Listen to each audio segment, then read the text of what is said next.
আসসালামু আলাইকুম প্রিয় দর্শক এবং শ্রোতা। আমরা আজকে ঢাকার মিরপুর থেকে এসেছি। ঢাকা শহরেরই একেবারেই কাছে, এটা ঢাকা জেলার সাভার থানায় আশুলিয়া, এটার কোনো একটা গ্রামে আসছি। তো এসে খুবই ভালো লাগতেছে, মন একেবারে অনেক ভালো হয়ে গেছে। কারণ ঢাকা শহরে ইট পাথরের দেয়ালে থাকতে থাকতে মনটা একেবারে কংক্রিট হয়ে যায়। তো আমরা এই সবুজের ছায়াঘেরা পরিবেশে আসার পরে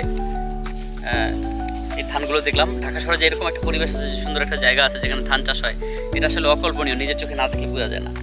তো আমরা যারা চাই যে একটু ঢাকার কাছাকাছি কোথাও গিয়ে গ্রামের একটা আবাস বা পরিবেশের একটা ছোঁয়া নিব বা মনটা একটু ফ্রেশ করব, তো আমরা অল্প টাকা খরচ করে এই আশেপাশে আসতে পারি। কিন্তু এই মিরপুর থেকে আমাদের একেবারে অল্প টাকা খরচ হয়েছে।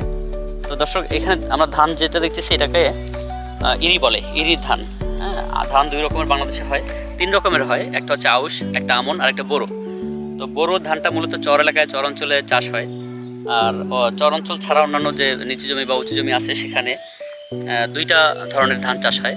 সেটা হলো আউশ এবং আমন।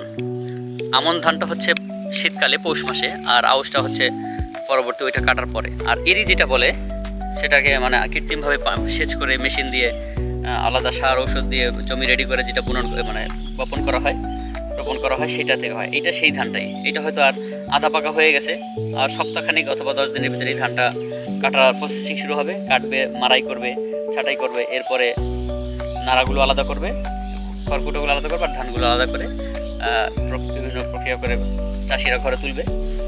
তো আমার কাছে খুবই ভালো লাগলো ধানগুলো দেখে। এবং সবচেয়ে বড় মজার বিষয় হলো একেবারে অল্প টাকা খরচ করে শহর থেকে একটু দূরে এসে সুন্দর একটা পরিবেশ পাওয়া যায়, মনটা ফ্রেশ হয়ে যায়।